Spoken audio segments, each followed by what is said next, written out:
예, 사무엘상 쉬운 8번째 강의를 시작하도록 하겠습니다. 오늘 지난주에 우리가 사무엘상 16장 2절을 다뤘는데 좀 이어서 같이 다루려고 합니다. 사무엘상 16장 2절, 3절 우리 같이 소리내서 읽고 하나님 말씀을 계속 이어나가도록 하겠습니다.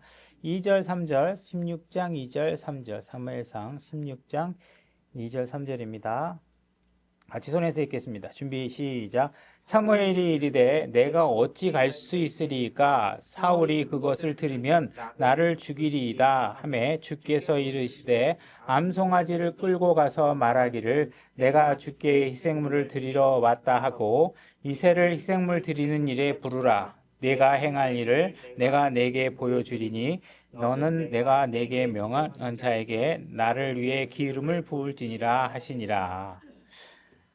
지금 16장 2절에 이제 사무엘이 하나님께서 이제 그 새로운 왕을 찾으러 이제 이새에게 보내니까 사무엘이 이게 사울이 만약에 내가 새로운 왕을 지명하는 일에 기름 부으는 일에 나서게 되면 지금 현재 있는 왕 사울이 나를 죽이면 어떻게 합니까? 이게 이런 두려움을 갖고 있었죠. 그래서 이제 우리 지난번에 나눴던 것처럼 우리가 이렇게 사무엘도 우리와 같은 연약한 인간이었다. 이런 사실들을 우리가 하나님께서 보여줌으로 인해서 이거는 뭐 사무엘이 어떤 특출난 어떤 그런 위치에 있거나 어떤 특출난 어떤 상황에 있기 때문에 하는 것이 아니라 우리와 똑같은 연약한 지체로서 똑같이 두려움을 갖고 있는 사람이지만 차이가 있다면 뭐냐 하면 내 감정과 내 두려움, 내 모든 여건들을 하나님의 말씀으로 누르고 이기고 그분을 신뢰함으로 인해서 앞으로 나갈 수 있게 해주신 하나님을 신뢰하는 일. 이것이 바로 우리가 구원받은 사람들이 세상 사람들과 다른 차이다. 이렇게 얘기하고 있는 것입니다. 그 다음에 지금 이게 두려워하고 있고 하니까 하나님께서 그래? 그러면 너 두려우면 이번에 하지 말아라. 이렇게 하거나 그 두려움은 내가 뭐 다른 방법을 통해서 해줄게. 뭐 이렇게 하시지 않습니다. 하나님이 하고자 하는 일은 내가 두렵다고 해서, 내가 힘들다고 해서, 내가 어떤 생각이 더 좋은 생각이 있다고 해서 하나님이 정하신 방법을 바꾸시지 않습니다. 하나님은 그 일을 그대로 하시는 것이죠. 그죠? 하나님의 명령을 거부할 명분은 그 어느 곳에도 존재하지 않습니다. 내가 하나님 너무 떨립니다. 그러니까 안 해도 되겠죠? 저는 너무 연약합니다. 이것만 빼주세요. 이런다고 해서 여러분들이 하나님 말씀이 그래 그럼 너에게는 잠깐 그 말씀을 지키지 않아도 되게 해줄게. 이런 상황은 벌어지지 않는다는 거예요. 그 일에 내가 참여할지 아니면 하나님 말씀에서 벗어나서 하나님의 명령에서 거부하고 되돌아서는 자가 되는지 둘 중에 하나이죠. 그죠? 내가 두려워한다 그래서 하나님께서 명령을 조정하거나 왜곡하거나 변형하지 않으신다는 거예요. 그럼 하나님은 우리에게 뭘 해주시느냐? 그 일을 할 수 있도록 하나님께서는 우리에게 은혜를 베푸신다는 거예요. 우리 은혜라는 건 뭐예요? 우리가 아무 자격이 없지만 하나님께서 아무 대가 없이 우리에게 베풀어 주신 호의죠. 그래서 하나님께서 우리에게 그런 일들을 분명히 하나님이 말씀의 두려움을 갖게 되었던 그런 두려움을 이기고 순종할 수 있는 은혜를 우리에게 주신다는 것이에요. 그래서 그분은 이제 우리 육신에 대한 어떤 두려움, 감정들을 십자가에 못 박고 그래 나는 죽었어. 내 육신은 죽은 존재야. 나는 하나님의 영 안에서 걸을 거고 내 속사람의 생명에 따라 걸을 거야. 이런 것들을 할 수 있도록 우리를 도와주신다는 거예요. 그렇게 하셔야 된다는 거예요. 그죠?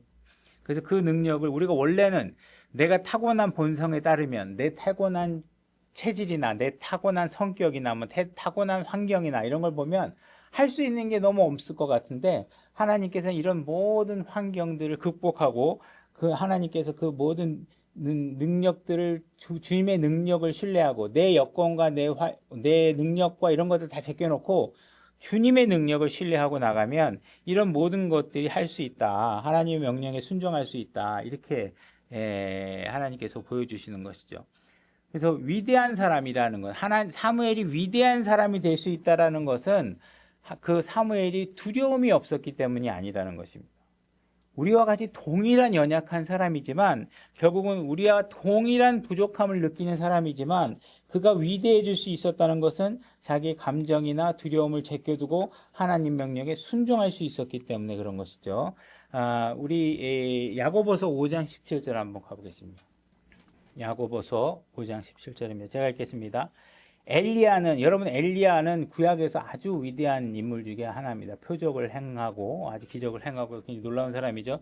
이 엘리야에 대해서 어떻게 얘기하고 있냐면 이 엘리야는 우리와 같이 동일한 성정의 지배를 받은 사람이로되 이렇게 얘기하고 있습니다. 다시 말해 엘리야는 우리와 아주 다를 게 없는 사람이에요. 그 사람은 엘리야니까 구약의 위대한 선지자니까 그분은 굉장히 특출난 심장과 감정과 이런 걸 가졌을 것이야. 그게 아니라 우리와 같이 똑같이 질그릇이에요. 그냥 크그릇 만든 그릇이에요. 똑같은 종류의 사람이었다는 것이죠. 비가 오지 않기를 그 간절히 기도하니 3년 6개월 동안이나 비가 오지 아니하였더라. 이런 엘리야, 위대한 일을 행했던 엘리야도 마찬가지로 우리와 같이 우울증에도 시달렸고 감정의 어떤 두려움에도 시달렸고 실패의 연속의 생활을 보내기도 했다라는 것이죠. 그죠? 바알을 섬기는 사람들과 바알의 선지자들과 함께 당당히 맞서는 모습도 있었지만 여자 이세벨 앞에서 아주 꼬리를 내리고 도망쳐 숨기도 했었고 이런 상황들의 아주 연약한 모습을 보여주는 사람이죠. 그래서 엘리야와 같은 사람도 우리가 똑같은 사람이다. 그가 위대하다고 할 수 있었던 건 뭐냐면 그가 가졌던 그런 동일한 두려움과 감정을 부인하고 하나님께 순종한 사람이다. 이 사실이 엘리야를 결국 위대하게 만들었다. 이렇게 얘기하고 있는 것입니다. 그러니까 우리가 성경을 읽다 보면 나도 사무엘처럼 이렇게 위대한 사람이라면 나도 그런 위대한 일을 할 수 있었을 텐데 이런 말은 성립되지 않는다는 거예요. 여러분이나 사무엘이나 엘리야나 다를 게 없는 사람이라는 거예요. 그런 존재인데 차이가 있다면 그거에 대한 확실한 믿음을 가지고 우리의 미래에 대한 소망을 가지고 하나님의 말씀의 능력에 힘입어서 모든 감정과 자기 개인적인 생각들, 육신에서 우러나오는 모든 감정들, 자극들을 다 무시하고 하나님께 순종했다는 거예요. 그러니까 그들도 우리와 같이 똑같은 사람이었다는 사실을 우리가 성경에서 기록해주고 있다는 사실을 알 수 있다는 것이죠. 그래서 우리가 만약에 하늘나라에 가면 오히려 우리가 놀랄 일은 뭐냐면 거기 가서 엘리야를 보게 되고 뭐 여러 사람을 보게 되겠지만 우리가 성경에서 위대하다고 했던 사람들이 나하고 차이가 별로 안 나는 그런 사람이었구나라는 사실들을 오히려 발견하게 될 거라는 것이. 우리 바울에 대해서도 성경이 얘기하고 있는 게 있는데 고린도후서 10장 10절로 가보겠습니다. 고린도후서 10장 10절을 보게 되면 바울이 어떤 사람이었는지를 기록해주고 있습니다. 자, 읽겠습니다. 그들이 말하기를 그의 편지는 무게가 있고 힘이 있으나, 그죠? 바울은 이 편지를 딱 쓰게 되면 그 편지를 읽으면 문체가 장엄하고 우아하고 힘이 있고 이랬다는 거예요. 근데 바울을 목격했던 사람의 증언은 어떠냐? 그가 몸으로 함께 할 때는 약하고 그의 말도 형편없다 하는도다. 이렇게 얘기하고 있어요. 그러니까 여러분들이 생각할 때 바울 그러면 뭐 어떤 드라마나 이런 데서 막 아주 그냥 뭔가 초췌하지만 뭔가 카리스마가 넘치고 막 이런 모습일 것 같지만 실제로 그 바울을 목격했던 사람의 성경적 증언을 보면 아주 초라해 보이는 아주 힘없어 보이는 한 일개의 노인네 같은 모습을 보이고 있다 이렇게 하고 설명하고 있는 것이죠. 그냥 그저 그 사람이 위대하다는 건 자신의 삶을 하나님께 온전히 드린 사람이다라는 사실이 차이가 있을 뿐이라는 것입니다. 우리가 모세, 구약에서의 이 유대인들이 가장 위대하게 여기는 사람이라면 모세라는 사람이 있죠. 이 모세에 관해서도 성경이 증언하고 있는 바가 있습니다. 출애굽기 4장 22절로 가보겠습니다. 하나님께서 모세에게 파라오에게 가서 내 말을 전달해라 이런 명령을 하십니다. 출애굽기 4장 22절부터 먼저 보겠습니다. 제가 읽겠습니다. 파라오에게 말하라. 주께서 이르시되 이스라엘은 내 아들 내 맏아들이라. 내 아들을 보내어 나를 섬기게 내 아들을 보내어 나를 섬기게 하라. 이스라엘 백성을 나가게 하라는 거죠. 거절하면 내가 네 맏아들들을 죽이리라. 그다음에 10절로 가볼게요. 자, 이 말을 전달하게끔 보낸 거예요. 근데 그 보낼 때 상황이 어떠냐면 출애굽기 4장 10절을 보면 모세가 말하되 주여 나는 말주변이 없습니다. 과거에도 그랬고 지금도 그러합니다. 이렇게 지금 발을 빼는 거예요. 이 말을 전하라고 했더니 나는 진짜 그런 말재주가 없습니다. 두렵습니다. 전 이거 잘 못합니다. 이렇게 얘기를 하는 거죠. 근데 하나님께서 뭐라 그러시는지 11절 주께서 말하시되 누가 사람의 입을 만들었느냐? 말 못하는 자와 듣는 자와 보는 자와 보지 못하는 자를 누가 만들었느냐? 나 주가 아니냐? 가라. 내가 내 입과 함께하여 할 말을 가르치리라. 이렇게 얘기하고 있죠. 그래서 하나님께서는 자신의 명령에 순종할 사람을 찾고 계시는 거지, 이것저것 변명해서 하나님이 계획을 바꾸도록 자꾸 이렇게 얘기하는 사람을 찾고 계시는 건 아니죠. 우리는 다 이렇게 연약하게 반응할 수 있어요. 하지만 하나님은 그것 때문에 자신의 방법을 바꾸거나 이렇게 하지 않는다는 것입니다. 그래서 이 세상에 뭔가 하나님이 일을 한 사람이다라고 흔적을 남기고 간 사람들은 사실 우리와 그 본질적인 인간의 특성에서 차이가 나는 것이 아니라 사실은 그런 야약하고 연약함을 인정하지만 결국은 하나님께서 나를 통치하고 나를 제어하고 그분이 나와 함께 하실 때는 내가 엄청난 일을 할 수 있다라는 사실을 고백하고 그분의 말씀에 순종한 사람들만이 이 세상에서 그분의 뜻에 순종한 사람의 흔적으로서 이 성경에 기록된 사람들이라는 것입니다. 자, 요한일서 4장 15절로 가보겠습니다. 제가 읽겠습니다. 예수님께서 하나님의 아들이심을 시인할 자가 누구든지 하나님께서 그 안에 거하시고 그도 하나님 안에 거하시니라. 여러분들이 하나님을 믿고 구원을 받게 되면 하나님이 여러분 안에 거하시게 된다라고 말하고 있는 것이에요. 하나님의 성령님께서 여러분 안에 거하고 계시는 것이죠. 여러분들의 몸 안에 들어가서 성령님이 거하시는, 이것이 지식적으로 여러분들이 이 사실을 모르는 사람은 없는 것이죠. 마찬가지로 오전에 설교했던 것처럼.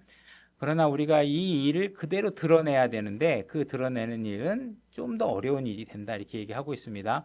요한일서 4장 16절, 우리를 향해 하나님이 가지고 계신 사랑을 우리가 알았고 또 믿었나니. 여러분, 알기만 하면 안 되고요. 알고 그 다음에 또 믿어야 됩니다. 우리가 그것을 알고 믿어야 됩니다. 하나님은 사랑이심으로 사랑 안에 거하는 자는 하나님 안에 거하고 하나님도 그 안에 거하시느니라. 이 점에서 우리의 사랑이 완전하게 되었나니 이것은 우리가 심판날에 담대함을 가지게 하려 함이라. 이는 그분께서 어떠하신 것 같이 우리도 이 세상에서 그러하기 때문이라. 사랑에는 결코 두려움이 없고 완전한 사랑은 두려움을 내쫓나니. 그래서 여러분이 완전한 사랑이 이루어졌을 때, 예수 그리스도에 대한 사랑이 완전하게 이루어졌을 때 여러분은 두려움이 사라지게 되는 거죠. 그분은 사랑이시구나, 그분은 나를 버리시지 않으시는 분이시구나, 그 주님이 주신 모든 약속이 내 안에 믿음으로 완전하게 살아있을 때 여러분들은 두려움이 사라지게 됩니다. 이는 두려움이 고통이 있기 때문이에요. 왜냐하면 하나님께서 사랑 안에 머물라고 하는 일은 여러분들이 사랑 안에 머물지 않으면 두려워하게 되고, 두려운 일은 정말 고통스럽습니다. 고통스러워요. 그래서 그 고통을 이겨내려면 완전한 사랑 안에 거해야 됩니다. 두려워하는 자는 사랑 안에서 완전하게 되지 못하느니라, 이렇게 얘기하고 있는 것입니다. 누구든지 지식적으로 이 사실을 모르는 사람은 없다는 거예요. 하나님이 당신을 사랑하십니까? 이렇게 물으면 네, 하나님이 저를 사랑합니다, 이렇게 얘기를 하는 것이죠. 그러나 이 말씀의 진리대로 정말 살아간다는 것은 여러분들이 훈련이 필요한 일입니다. 그 훈련을 받고 그 말씀에 대한 깊이가 점점 여러분 안으로 가슴 깊이 두들겨 넣어져서 깊이 박히려 그러면 말씀을 듣고 실천하고 배우고 경험하고 좌절해보고 그걸 극복해보고 하는 일들이 벌어져야 된다는 거예요. 그러니까 사울이 지금 사무엘에게 요구하는 건 이거죠. 하나님께서 지금 사무엘이 취하고 있는 자세는 이겁니다. 사울이 나를 죽이려고 할지라도, 그죠? 때로는 다른 선지자들에게는 어떻게 이세벨이 내 생명을 노릴지라도, 세상과 육신과 마귀가 나를 대적할지라도 하나님이 나를 지켜주신다고 하셨고 내 삶에 들어오시는 일을 하신다고 하셨고 하나님께서 나에게 일어나는 모든 일들을 선으로 바꾸시겠다고 하셨고 나를 결코 버리지 않으시겠다고 하셨고 사망의 음침한 골짜기를 지날지라도 주님께서 나와 함께 하신다고 말씀하셨죠. 그래서 이러한 사랑을 품고 계시는 예수 그리스도 안에 온전히 내가 거하게 되면 두려움이 사라지는 거예요. 더 이상 내 육신의 감정이나 내 이성적인 판단이나 이런 것들이 나에게 하지마, 두렵잖아, 그 일은 위험한 거야, 그렇게 얘기할 때 여러분들이 담대하게 그 모든 것을 거부하고 아니야, 하나님의 사랑 안에 온전히 거하는 것이, 예수 그리스도의 사랑 안에 온전히 거하는 것이, 그분의 약속의 말씀 앞에 온전히 거하는 것이 그게 더 나에게 유익이야 라는 사실을 확신을 갖고 여러분들이 삶에서 결정을 내려야지만 한다는 것이죠. 그래서 완전한 사랑만이 이런 두려움을 내쫓는다 이렇게 얘기를 하고 있습니다. 그러면 예수님은 어떠셨냐? 예수님은 하나님의 아들이니까 두려워하지 않지 않았을까? 이런 생각을 할 수 있잖아요. 근데 제가 이제 나중에 성경을 찾아서 보여주겠지만 예수님도 우리하고 똑같이 두려워하셨다는 거예요. 겟세마네 동산에서 십자가를 향해서 나아가기 바로 직전에 예수님도 두렵고 떨리는 마음으로 하나님께 기도했다는 거예요. 주님, 이 잔을 내게서 옮기시면 안 될까요? 이런 두려움이 분명히 있었다는 것이죠. 자, 히브리서 5장 5절. 히브리서 5장 5절 제가 읽겠습니다. 이와 같이 그리스도께서도 자신을 영화롭게 하여 대제사장이 되지 아니하시고 그분께 너는 내 아들이라 오늘 내가 너를 낳았도다 하신 분께서 그리 되게 하셨느냐. 그러니까 예수님은 내가 나서서 내가 영광의 자리에 갈 거야 이렇게 한 게 아니라 그분은 하나님의 명령에 순종하고 저 낮은 곳으로 갔더니 어떻게 하나님께서 예수 그리스도를 높이셨다. 그러니까 우리의 삶은요. 예수님께서 어떻게 사셨는지를 보면서 여러분들의 궤적을 맞추시면 돼요. 그죠? 예수님 또 그거에 관한 가장 삶을 같이 산 바울 이 두 사람의 삶을 연신 비교하면서 여러분들이 그 삶의 궤적을 맞춰 나가셔야 된다. 이것은 그분께서 또한 다른 곳에서 이르시기를 너는 멜기세덱의 계통에 따른 영원한 제사장이라 하신 것과 같이 그분께서는 친히 육체로 거하던 때에 자기를 사망으로부터 능히 구원하실 분에게 강렬한 부르짖음과 눈물로 기도와 간구를 드렸고, 그죠? 눈물로 막 두려워서 기도하셨던 거예요. 눈물이 왜 났겠어요? 두려움과 공포의 그런 어떤 결과물 아니겠어요? 또 친히 두려워하셨으므로 하나님께서 들으셨느니라 이렇게 얘기하고 있잖아요. 예수님은 십자가에 달리는 순간 그분은 하나님으로서 거기에 걸리신 게 아니라 뭐예요? 완전한 인간으로서 그곳에 달리신 거란 말이에요. 그러니까 우리와 똑같은 입장에서 거기에 걸리신 거예요. 그러니까 그가 느끼는 모든 감정은 우리가 느낄 수 있는 모든 감정과 다르지 않다는 거예요. 아유 하나님이니까 당연히 뭐 십자가쯤 뭐 그냥 이렇게 바늘로 당뇨 검사하듯이 뼈 한번 끊으면 되는 정도로겠지 이게 아니라 우리가 십자가에 달리는 그 상황과 전혀 어떠한 상황에서 가감없이 동일한 상황에서 거기에 십자가에 걸리셨다는 거예요. 그러니까 두려워하셨다는 거예요. 8절 그분께서 아들이실지라도 친히 고난받으신 일들로 말미암아 순종하기를 배우사.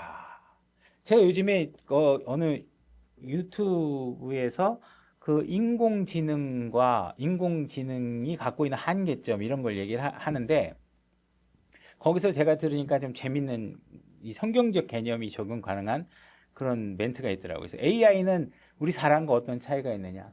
AI는 모든 대답을 갖고 있어요. 엄마를 잃으면 엄마가 죽으면 마음이 어때? 그러면 걔는 슬퍼요. 답을 할 수 있어요. 아들이 죽으면 마음이 어때? 너무 고통스러워. 이렇게 얘기할 수 있지만 인공지능은 뭐예요? 아들을 잃어본 경험도 없고 아버지가 부모가 돌아가신 경험도 없고 그런 경험을 못 하잖아요. 그렇지만 답은 알잖아요. 그러니까 결국은 인공지능은 답은 알지만 인간과 차이점이 있다면 인간은 그 경험을 통해서 나오는 그 창의력인 단계 이런 것들을 생산해낼 수는 없다. 그냥 이들은 주어진 상황에 답만 알 수 있을 뿐이다. 뭐 이런 얘기를 하더라고요. 그러니까 저도 그걸 보면 하나님께서는 우리가 이런 상황에 놓이면 어떤 감정을 느낄 건지 당연히 다 아시겠죠. 하나님께서는 우리의 심정이나.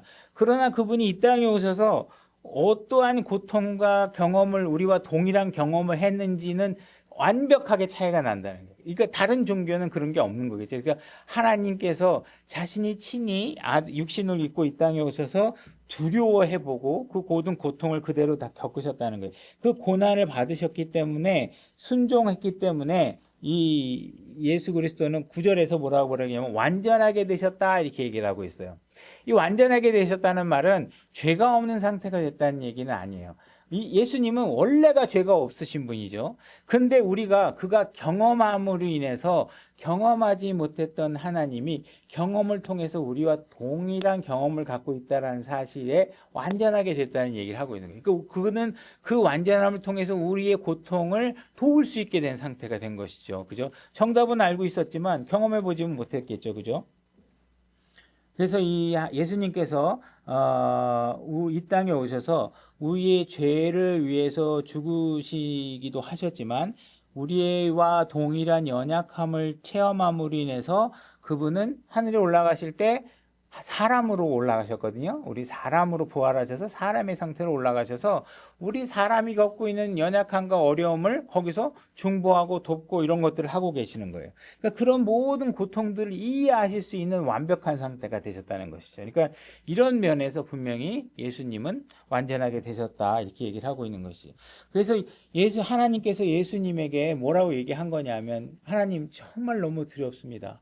정말 이 잔을 혹시 피해갈 수는 없을까요? 그러니까 하나님께서 어떻게 하신 거예요? 예수님에게 앞으로 나를 믿고 따를 많은 사람들이 있다. 네가 이 십자가의 고통의 순종함으로 인해서 앞으로 나를 위해서 살고 나를 따라 살려고 하는 사람에게 네 경험은 굉장히 중요한 도움이 될 것이고 그렇게 함으로 인해서 많은 나를 따르고자 하는 사람들을 네가 도울 수 있다. 나중에 힘들 때 너를 찾을 수 있게 해줄 수 있다. 이런 것들을 통해서 알겠습니다. 내가 이 순종함을 통해서 내가 얻을 수 있는 게 이런 것이군요. 하고 그분의 뜻에 순종하게 됐다는 것이죠.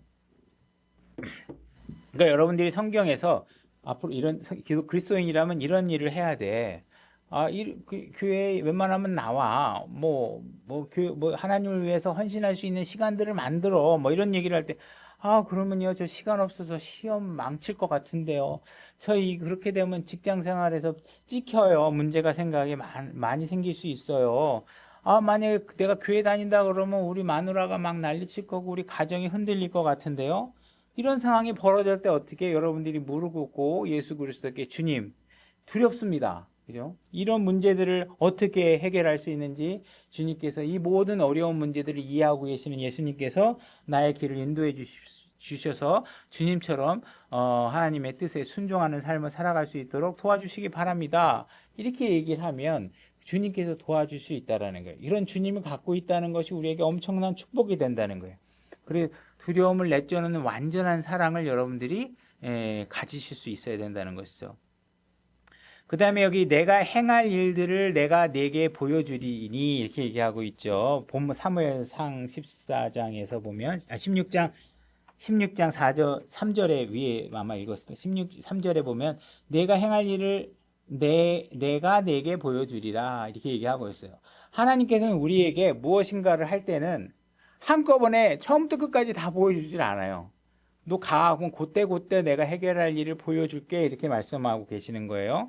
그래서 사무엘에게 누구를 만날지, 그죠? 몇 명의 자식이 있는 가족을 찾아갈지 이런 거 아무것도 안 가르쳐 준 거예요. 네가 만날 사람이 다윗이라는 이야기도 하나도 안 해준 거예요.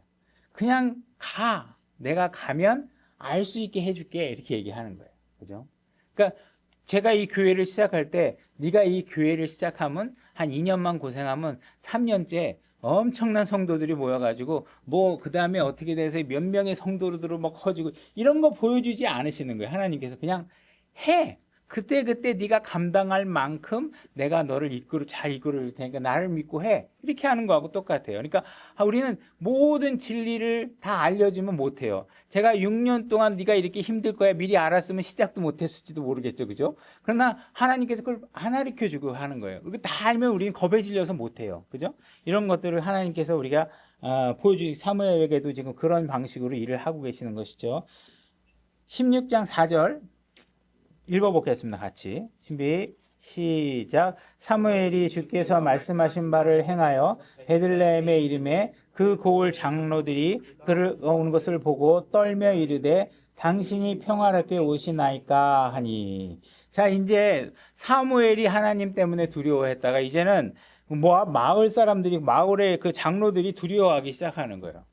마을 사람들은 지금 사무엘과 사울이 서로 사이가 안 좋은 걸 알아요.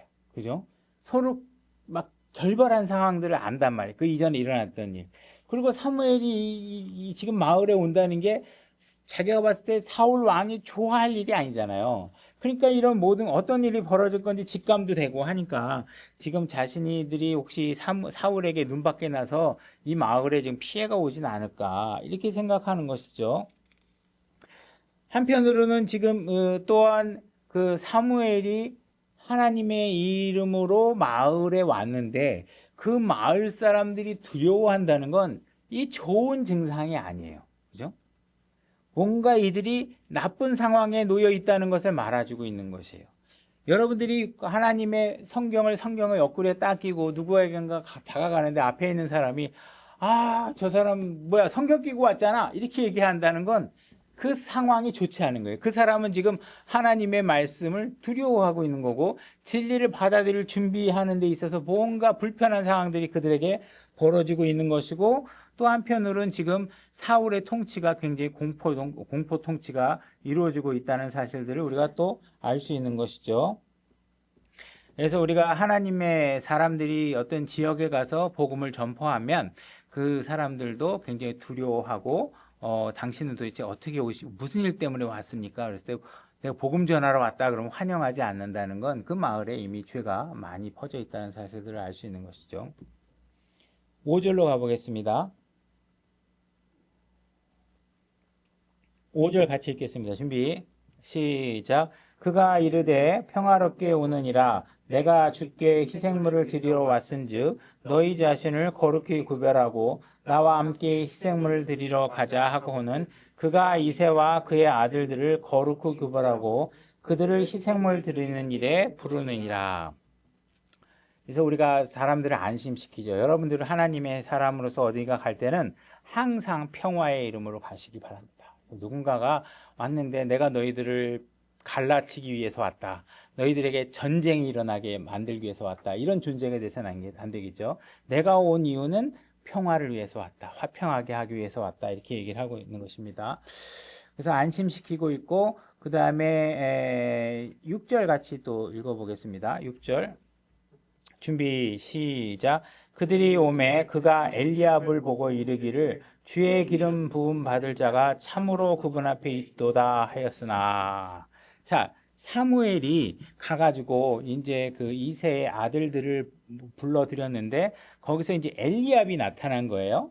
엘리압이 딱 나타났는데 사무엘이 어떻게 반응했냐면 쟤 보니까 제가 하나님이 선택한 사람인 것 같아, 이렇게 생각을 한 거예요. 이게 올바른 자세일까요? 아닐까요?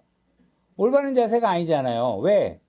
하나님께서 분명히 너 가면 내가 알려줄 거라고 얘기했는데 그 하나님이 알려주시는 일이 벌어지게 뭐가 반응해? 내 육신이 먼저 반응하잖아요. 내 육신에 반응해서 내 육신이 판단하기에 너무 좋아 보이는 거예요. 그죠? 근데 하나님의 계획은 따로 있잖아요. 그죠? 여러분들이 교회를 선택하든 목회자를 선택할 때 하나님께서 네가 기도하고 하면 올바른 목자와 올바른 교회를 알려주겠다 했는데 그 징조가 나타나기 전에 딱 교회 건물 보고 이 교회 다니면 그냥 뭐가 좋겠고 우리 아들들 데리고 오면 이 교회가 애들 가르치기에도 좋겠고, 성경에 그런 말이 있나요? 교회를 선택할 때 건물이 좋거나 자녀 교육에 좋거나 한 교회를 찾아다니라고 했나요?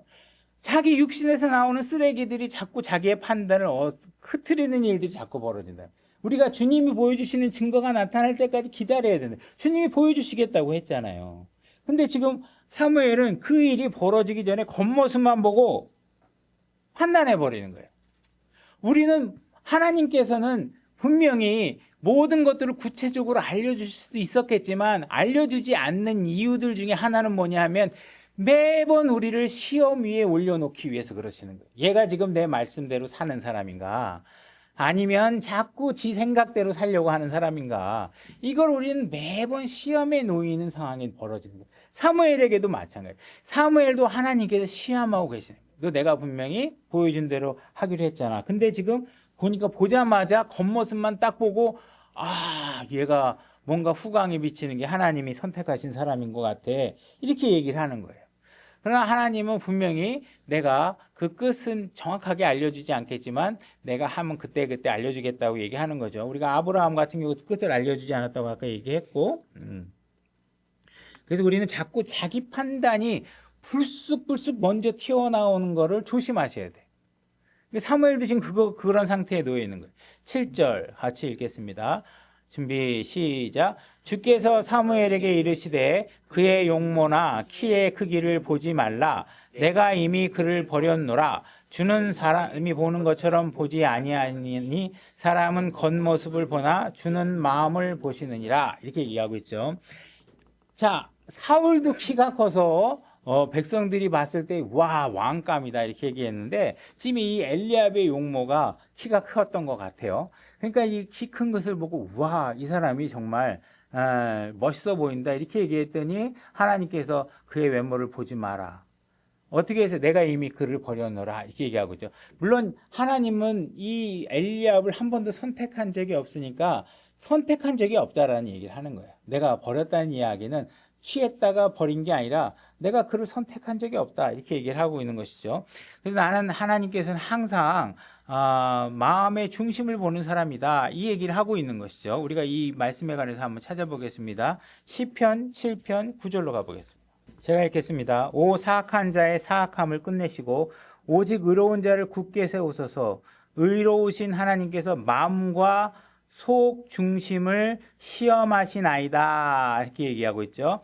여기 마음과 할 때 마음은 heart 우리가 잘 알고 있는 단어입니다. 심장이라고도 되고 heart라는 단어를 쓰고 있고 중심이라는 단어는 reins라는 단어를 쓰고 있어요. 이 reins라는 단어는 어떤 단어냐면 이 영어 단어는 말고삐를 가리치는 말이에요. 말고삐. 우리가 말고삐를 잡아갖고 어떻게 해요? 이쪽으로 가게 할지 저쪽으로 할지 고삐를 한쪽으로 당기면 말이 어느 쪽인가 가겠죠. 그죠? 그 말에 대한 지배권을 갖고 있는 것이죠. 말을 탔을 때. 이 중심이라는 마음의 중심을 보겠다고 하는 건 네가 지금 마음에 어떠한 동기와 어떠한 자세로 말고삐를 지금 움직이고 있느냐, 네 마음을 어떤 방식으로 조종하고 있느냐, 마음속 깊은 곳에 들어가서 네가 이거 예를 들어서 낮은 마음 침례를 어떤 사람이 골랐다. 그러면 하나님께서 뭐까지 보시냐면 너 낮은 마음 침례를 고른 선택한 이유가 뭐야? 이것까지 보시겠다는 거예요. 낮은 마음 침례교회에 갔더니 하나님을 정말 잘 섬길 수 있고 여기에 보니 내가 지체들이 숫자가 많지 않으니까 내가 섬기고 하나님 앞에 영광을 돌릴 일들이 더 많을 것 같습니다. 이런 마음으로 온 건지 아니면 이 교회 숫자도 적은데 여기 잠깐 앉아있다가 딴 데 훅 가면 또 되겠구나 하고 뭐 어떤 뭔가 다른 동기로 와서 앉아있는 건지 이 마음을 보신다는 거예요. 그러니까 마음을 본다는 건 네가 선택한 결과만 보는 게 아니라 그 결과가 왜 나왔는지 그죠? 그 선택의 동기가 무엇인지까지 하나님께서 보시겠다는 거예요. 우리는 왼쪽이 좋은 게 좋아 보일 수도 있고 오른쪽이 좋아 보일 수도 있겠죠. 그때 우리가 잘 그 상황을 심사숙고해서 이거 내가 내 육신에서 나는 소리구나. 그럼 이건 버려야지.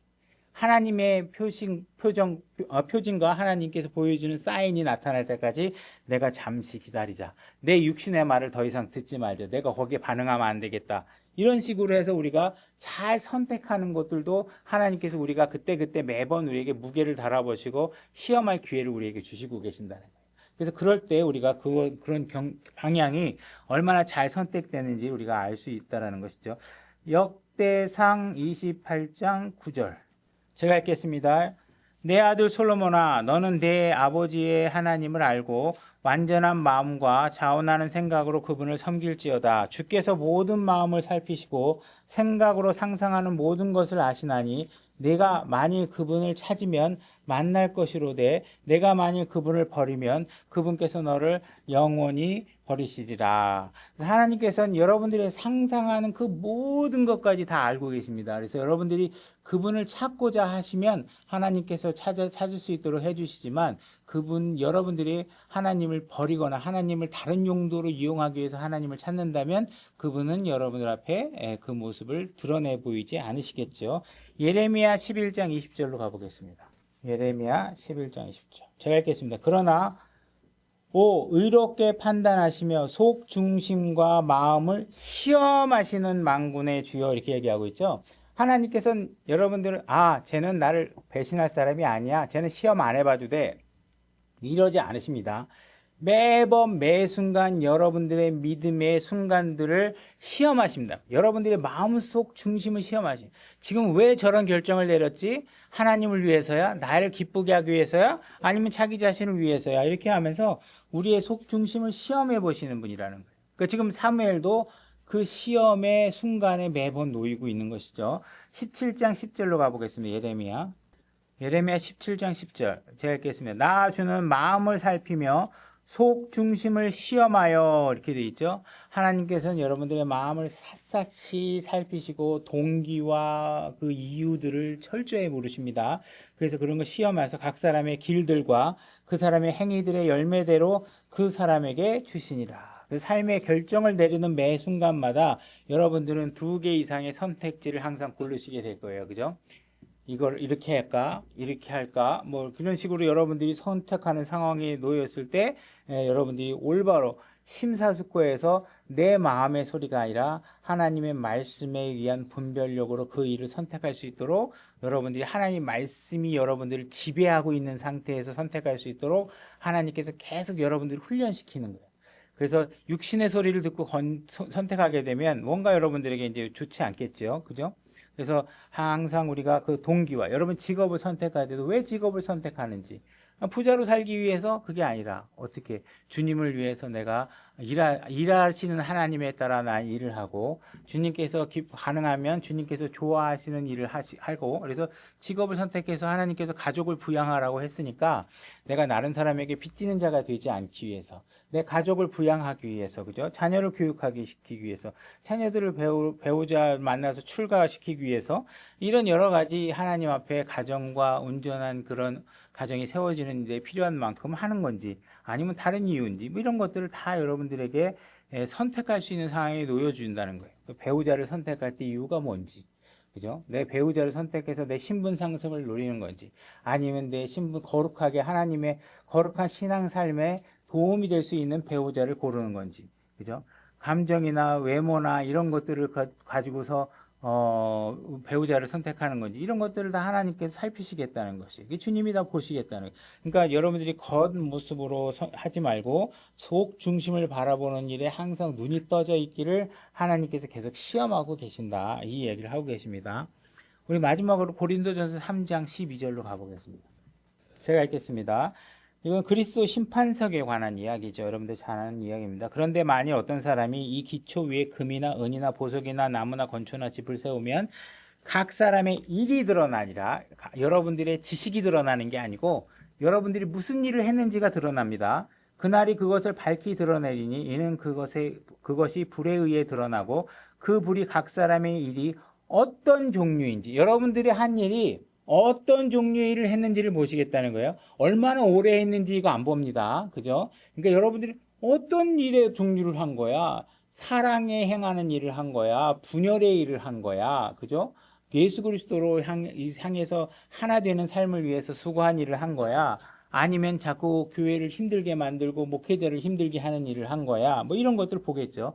그것을 시험할 것이기 때문이라 어떤 사람이 그 기초 위에 세운 일이 남아있으면 그는 보상을 받고 어떤 사람이 그 일이 불타면 그는 보상을 손실을 당하리라. 그러나 그 자신은 구원을 받되 불에 의해 받는 것 같이 받으니라. 그러니까 여러분들이 그리스도의 심판성은 구원에 관한 문제가 아닙니다. 구원을 받고 안 받고 하는 문제가 아니고 여러분들이 이 땅에서 뭐 열심히 살았는데 그리스도의 심판성 앞에 갔더니 여러분들이 왕 무시했던 사람은 막 금이 남아있는데 나는 진짜 잘한다고 생각하는데 남아있는 게 하나도 없어. 왜? 다 말로 한 거지 실제로 행한 게 아무것도 없어. 그러면 여러분들 그리스도의 심판석에서 그냥 꽝 되는 거예요. 그죠? 그러니까 그리스도의 심판석에서 불로 시험받는 이야기는 지옥에 간다는 얘기가 아니라 아는 것만큼 정말 얼마만큼 행했냐. 그죠? 도대체 행한 게 있냐? 인정받은 게 있냐? 나에게나 다른 형제자매가 네가 행한 일로 해서 누군가가 그 일을 덕을 본 게 있느냐? 예수 그리스도를 입증한 일이 있느냐? 이 사실을 보겠다는 거예요. 그게 없으면 여러분들이 알고 있는 지식은 다 날아가는 거예요. 행한 일들만 남는 거예요. 그죠? 그러니까 여러분들이 그 불 속에서도 남아있는 일을 하셔야 돼요. 오늘 여기까지 하겠습니다. 수고하셨습니다.